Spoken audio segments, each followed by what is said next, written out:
नेपाली खबरमा सबैभन्दा पहिले आजको खास खबर। विश्वभर अन्तर्राष्ट्रिय मानव अधिकार दिवस मनाइरहँदा नेपालमा एकजना शिक्षकको बर्बर हत्या भएको घटनाले नयाँ सामाजिक समस्या पैदा गरेको छ। सुरुवाकी गरेको आरोपमा सरकारद्वारा प्रतिबन्धित नेत्रविक्रमचन्द विप्लव नेतृत्वको नेकपाले मोरङका एकजना शिक्षक राजेन्द्र कुमार श्रेष्ठको हत्या गरेपछि हिंसात्मक राजनीतिले फेरि आकार लिन थालेको भन्दै त्रास फैलिएको हो। पटक पटक हिंसाको बाटो छाडेर शान्तिपूर्ण राजनीतिमा आउन गरेको आग्रह लत्याउँदै विप्लव समूहले व्यक्ति हत्याको बाटो रोजेपछि चौतर्फी विरोध र आलोचना भइरहेको छ। प्रमुख विपक्षी नेपाली काङ्ग्रेसले शिक्षक हत्या घटनामा संलग्नलाई कारबाहीको दायरामा ल्याउन सरकारसँग माग गरेको छ। राजनीतिका नाममा हिजोदेखि आजसम्म भएका सबै खाले हिंसात्मक घटना गलत भएको काङ्ग्रेस प्रवक्ता विश्वप्रकाश शर्माले बताउनुभयो। आज बसेको काङ्ग्रेस पदाधिकारीको बैठकले प्रधानाध्यापक श्रेष्ठको हत्या घटनाका दोषीलाई कारबाही गर्न सरकारसँग माग गर्ने निर्णय गरेको शर्माले बताउनुभयो। मोरङ जिल्लामा एकजना शिक्षकको बर्बरतापूर्वक हत्या गरिएको घटनालाई पनि गम्भीरतापूर्वक लिएको छ। व्यक्ति हत्याको क्रम 27-28 सालमा एउटा कम्युनिस्ट पार्टीले गरेको होस्, 57-58 सालतिर अर्को कम्युनिस्ट पार्टीले गरेको होस्, या अहिले अर्को कम्युनिस्ट पार्टीले व्यक्ति हत्याको चाहिँ राजनीति भनेर गर्ने प्रयत्न गरेको छ। त्यो बेला पनि गलत थियो, हिजो पनि गलत थियो, आज पनि गलत छ र यो बाटोलाई छोड्नुपर्छ। घटनामा संलग्नलाई कडा कारबाही गर्नुपर्छ र व्यक्ति हत्याको राजनीति छोडेर शान्तिपूर्ण प्रक्रियामा सामेल हुनलाई अहिलेको समूह आउनुपर्छ भन्ने अपिल पनि बैठकले गर्ने भनेर निर्णय गरेको छ। हिंसात्मक आन्दोलन त्यागेर शान्तिपूर्ण राजनीतिको बाटोमा अघि बढेका तत्कालीन माओवादीका नेताहरूले पनि आफ्नै पूर्व सहपाठी विप्लव समूहबाट भएको पछिल्लो हत्या घटनाको कडा निन्दा गरेका छन्। हाल सत्तारूढ नेकपामा रहनुभएका नेता दीनानाथ शर्माले प्रधानाध्यापक श्रेष्ठको हत्या घटनामा संलग्न जोसुकैलाई कडा कानुनी कारबाहीको माग गर्नुभयो। नेपाली रेडियो नेटवर्क मार्फत उहाँले विप्लव समूहलाई हिंसाको मार्ग त्यागेर शान्तिपूर्ण राजनीतिमा आउन आग्रह गर्नुभयो। यो घटना चाहिँ दुःखद घटना हो। यस प्रकारको चाहिँ घटना घट्न हुन्थेन। घटना जे जसरी भएको छ, जसबाट भएको छ, सम्बन्धित पक्षलाई कानुनको दायराभित्र ल्याउनुपर्छ र कडा कारबाही गर्नुपर्छ। यस प्रकारको गतिविधि, यस प्रकारको चाहिँ हत्या चाहिँ अनायास हत्या हिंसा गर्नुभन्दा पनि राजनीतिक रूपले चाहिँ समस्याको समाधान गर्नको लागि उहाँहरूले चाहिँ पहल गर्नु उपयुक्त हुन्छ। विप्लव समूहलाई हिंसाको बाटो त्यागेर शान्तिपूर्ण राजनीतिमा आउन राज्यबाट पटक पटक आग्रह नभएको होइन, तर सरकारको आग्रहलाई विप्लव समूहले टेर पुच्छर लगाएको छैन। विप्लव समूहको ठाडो अस्वीकारका कारण वार्ताका लागि पटक पटक भएका प्रयासहरू पनि निरर्थक भएका छन्। प्रधानमन्त्री केपी शर्मा ओलीले पटक पटक शान्तिपूर्ण राजनीतिमा आउन आग्रह गर्दा समेत विप्लव समूहले हिंसाकै बाटो रोजिरहेको बताउनुभयो। उहाँले वर्तमान सरकारले हिंसा भड्काएर राजनीतिक अस्थिरता सिर्जना गर्न खोज्ने शक्तिलाई परास्त गरेर छाड्ने दृढता व्यक्त गर्नुभयो। एकजना हाम्रै दाजुभाइ कसैलाई समाजले रिसुटो समाजले अपहरण गर्न लगे, पर लगेर गोली हालेर मारे। कति दुःखद कुरा। यस्तै खालका प्रवृत्तिको एउटा विकराल कालखण्ड पार गरेर अब फेरि त्यता फर्काउने प्रयास। देशमा राजनीतिक समस्या जुन खडा गर्न खोजिएको छ, बलजफ्ती प्रयास गरिएको छ, तर त्यस्ता प्रयासहरू सफल हुँदैछन्। सरकारद्वारा प्रतिबन्धित विप्लव समूहले सुरुवाकी गरेको आरोपमा प्रधानाध्यापक श्रेष्ठको हत्याको जिम्मेवारी विज्ञप्ति जारी गरेर लिएको भए पनि सरकारले भने चन्दा नदिँदा बर्बर हत्या भएको दावी गरेको छ। यता शिक्षक हत्या घटना नसेलाउँदै विप्लव समूहले कालीकोटमा जनसरकार गठन गरेर सरकारलाई अर्को चुनौती थपेको छ। तर विप्लव समूहले हत्या क्रान्ति नभई मानवता विरुद्धको जघन्य अपराध रहेको कुरा सर्वदा स्वीकार गरेर आफूलाई शान्तिको मार्गमा डोर्याउनुको विकल्प छैन। मुलुक हिंसा होइन शान्ति चाहन्छ भन्ने कुरा विप्लवले बुझ्नै पर्छ।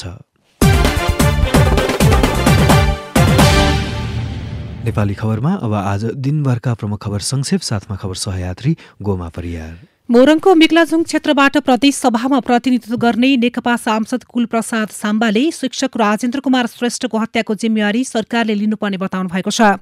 उहाँले मृतकको परिवारलाई क्षतिपूर्ति दिन पनि सरकारसँग माग गर्नु भएको छ। गत वर्ष मिक्लाजुङमा विप्लव समूहले 3वटा एक्सकाभेटर जलाएपछि त्यस लगत्तै सुरक्षाका लागि त्यहाँका सांसद र स्थानीयवासीले संघीय सरकारलाई सशस्त्र प्रहरीको बेस क्याम्प राख्न आग्रह गरेको पनि सांसद लिम्बुले बताउनुभयो। प्रधानमन्त्री केपी शर्मा ओलीको आह्वानमा संवैधानिक परिषदको बैठक बस्दैछ। मङ्सिर 28 गते बिहान 9 बजे परिषदको बैठक बस्न लागेको हो। संवैधानिक नियुक्तिहरूको कार्यसूची राखेर बैठक आह्वान गरिएको जनाइएको छ। नेपाली कांग्रेसले आगामी 29 गते घोषणा गरेको सरकार विरुद्धको प्रदर्शनको जिम्मा जिल्ला कार्य समितिलाई दिएको छ। सभापति शेरबहादुर देउवाको निवास बुढानील कण्ठमा आज बसेको पदाधिकारी बैठकले केन्द्रबाट पदाधिकारी नखटाउने निर्णय गरेको हो। यस्तै कांग्रेसले पार्टीको 14औं महाधिवेशन कार्यतालिका कोरोनाका कारण प्रभावित भएपछि महाधिवेशनको मिति संशोधन गर्ने तयारी गरेको छ। कांग्रेसले गत 22 असारमा केन्द्रीय महाधिवेशन आगामी 7 देखि 10 फागुनसम्म गर्ने गरी कार्यतालिका निर्धारण गरेको थियो। कोरोनाका कारण कार्यतालिका अनुसारको क्रियाशील सदस्यता र पार्टीको अन्तरिम संरचना समायोजन तालिका प्रभावित भइसकेको छ। पार्टीको क्रियाशील सदस्यता वितरण र नवीकरण कार्य निर्धारित समयमै सम्पन्न नभएपछि अन्य अधिवेशन पनि प्रभावित हुने निश्चित बनेको छ। प्रधानमन्त्री केपी शर्मा ओलीले जनताबाट प्राप्त हुने सुझाव टिप्पणी र स्वस्थ आलोचना सरकारका लागि मार्गदर्शक हुने बताउनु भएको छ। तर अस्थिरता सूचना गर्ने कुरा भने संयन हुन नसक्ने उहाँले उल्लेख गर्नुभएको छ। विश्व मानव अधिकार दिवसको अवसरमा शुभकामना दिँदै उहाँले यस्तो बताउनु भएको हो। आफूले ठूलो विश्वासका साथ जिम्मा दिएर पठाएको आफ्नो सरकारलाई खबरदारी गर्ने नागरिकको सार्वभौम हकलाई सरकारले सदैव उच्च सम्मान गर्ने पनि उहाँको भनाइ छ। राष्ट्रिय प्रजातन्त्र पार्टी राप्रपाका अध्यक्ष कमल थापाले पार्टीको झण्डा र चुनाव चिन्ह हलौ सार्वजनिक गर्नुभएको छ। राप्रपा मकवानपुरले आयोजना गरेको समारोहलाई सम्बोधन गर्दै उहाँले मुलुकको सार्वभौम राष्ट्रिय अखण्डताको संरक्षण गर्न राजनीतिक दलहरूको इमान्दारिता भन्दा दलगत स्वार्थ भएको आरोप लगाउनु भएको छ। यस्तै उहाँले सडकको जुलुसको भिडले नभई संविधानको संरचनाभित्रै रहेर जनताको अभिमतबाट परिवर्तन गर्नुपर्ने उल्लेख समेत गर्नुभयो। नेपालमा आज थप 1217 जनामा कोरोनाको संक्रमण पुष्टि भएको छ। यो सँगै हालसम्म कोरोना संक्रमितको कुल संख्या 2,45,650 पुगेको छ। यस्तै आज थप 1064 जना संक्रमित डिस्चार्ज भएका छन्। यो सँगै हालसम्म डिस्चार्ज हुनेको कुल संख्या 2,31,601 पुगेको छ। हाल देशभर 12,386 जना सक्रिय संक्रमित रहेका छन् भने 515 जना क्वारेन्टिनमा रहेका छन्। यस्तै आज थप 12 जना संक्रमितको मृत्यु भएको छ। यो सँगै देशभर कोरोनाबाट मृत्यु हुनेको संख्या 1,663 पुगेको स्वास्थ्य तथा जनसंख्या मन्त्रालयले जनाएको छ। प्रधान न्यायाधीश सोलेन्द्र शमशेर जबराले कोरोना महामारीका समयमा अदालतबाट जारी भएका आदेशहरू सरकारले पालना गर्नुपर्ने बताउनु भएको छ। अन्तर्राष्ट्रिय मानव अधिकार दिवसको अवसरमा नेपाल बार एसोसिएसनले आयोजना गरेको मानव अधिकार सम्बन्धी राष्ट्रिय सम्मेलनको उद्घाटन गर्दै उहाँले जटिल र प्रतिकूल परिस्थितिमा पनि नागरिकका आधारभूत अधिकारहरूको संरक्षण र प्रत्याभूति गर्नुपर्ने दायित्वबाट राज्य पन्छिन नमिल्ने बताउनुभयो। नेपाल र भारतबीच 9 महिनापछि नियमित हवाई उडानको बाटो खुलेको छ। नेपाल सरकारले भारतको एयर ट्रान्सपोर्ट बबल स्किममा सहभागी हुने निर्णय गरेको छ। नेपाल सरकारले नेपालको एक र भारतको एक वायुसेवा कम्पनीलाई उडानको अनुमति दिने निर्णय गरी सहमतिका लागि भारत सरकारसँग प्रस्ताव गरेको थियो। भारत सरकारबाट उक्त प्रस्ताव स्वीकार गरी एयर इन्डियालाई उडानका लागि तोकिएको नेपाल स्थित भारतीय दूतावासले जानकारी दिएको छ। सातामा 2 दिन सार्वजनिक बिदा दिन सरकारी अध्ययन समितिले सरकारलाई सिफारिस गरेको छ। हप्तामा 2 दिन सार्वजनिक दिने सम्बन्धमा अध्ययन गर्न संस्कृति पर्यटन तथा नागरिक उड्डयन मन्त्रालयले समिति गठन गरेको थियो। उक्त समितिले सरकारलाई सातामा 2 दिन सार्वजनिक बिदा दिन र निजी क्षेत्रलाई समेत यसका लागि प्रोत्साहन गर्न सिफारिस गरेको छ। नेपाल प्रहरीका नायब महानिरीक्षक डीआईजी विश्वराज पोखरेललाई सरकारले अतिरिक्त महानिरीक्षक एआईजीमा बढुवा गर्ने निर्णय गरेको छ। आज साँझ बसेको मन्त्री परिषदको बैठकले गृह मन्त्रालयले गरेको बढुवा सिफारिसलाई सदर गर्ने निर्णय गरेको हो। उच्च स्तरीय राष्ट्रिय शिक्षा आयोगको प्रतिवेदन प्रकाशित गरेको शिक्षाका लागि राष्ट्रिय अभियान नेपाल एनसीई नेपालले आफूहरूसँगको सहकार्य भंग गर्ने निर्णय सच्याउन शिक्षा विज्ञान तथा प्रविधि मन्त्रालयलाई आग्रह गरेको छ। एनसीई नेपालका अध्यक्ष डिलिराम सुवेदीले विज्ञप्ति मार्फत आग्रह गर्नुभएको छ।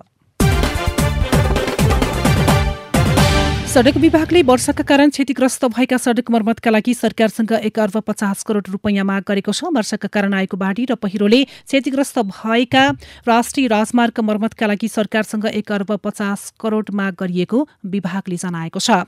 यस्तै बीमा समितिले कोरोना बीमाको दावी भुक्तानीको लागि आवश्यक सबै कागजात र प्रमाणपत्र पेश गर्न आग्रह गरेको छ। अहिले कैयौं दावी कागज कागजात र प्रमाण बिनै परेकाले भुक्तानीमा समस्या परेको भन्दै समितिले कोरोना बीमा मापदण्डमा तोकिए अनुसारका कागजातसहित दावी गर्न आग्रह गरेको हो। नेपाल उद्योग वाणिज्य महासंघले वैदेशिक रोजगार फोरम स्थापना गर्ने भएको छ। महासंघका अध्यक्ष शेखर गोल्छाले वैदेशिक रोजगार व्यवसायका समस्या समाधान गर्न महासंघभित्र वैदेशिक रोजगार फोरम स्थापना गरिने बताउनु भएको छ। विश्वभर कोरोनाको संक्रमणबाट 15,79,100 जनाको मृत्यु भएको छ भने 4,81,65,163 जना निको भएका छन्। यस्तै 6,94,18,464 जना संक्रमित छन्। कोरोनाबाट सबैभन्दा बढी अमेरिका, भारत र ब्राजिल प्रभावित बनेका छन्। उता क्यानाडाले फाइजर बायोएनटेकको कोरोना विरुद्धको खोप सर्वसाधारणको प्रयोगका लागि स्वीकृति प्रदान गरेको छ।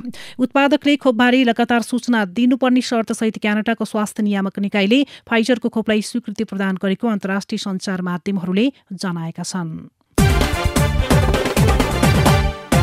राष्ट्रिय फुटबल टिमका सदस्यले मासिक 18,000 तलब पाउने भएका छन्। आज सातोपाटोमा बसेको अखिल नेपाल फुटबल संघ एन्फाको कार्यसमिति बैठकले राष्ट्रिय फुटबल टिमका प्रत्येक सदस्यको तलब वृद्धि गर्दै मासिक 18,000 रुपियाँ दिने निर्णय गरेको छ। एन्फाले महिला टिमका सदस्यलाई समेत पुरुष बराबरको मासिक 18,000 तलब दिने निर्णय गरेको हो। र विश्व फुटबलको सर्वोच्च निकाय फिफाको वरियतामा नेपाल यथावत रहेको छ। फिफाले आज सार्वजनिक गरेको वरियता अनुसार नेपालले 171औं स्थानमा आफ्नो स्थान कायम गरेको छ।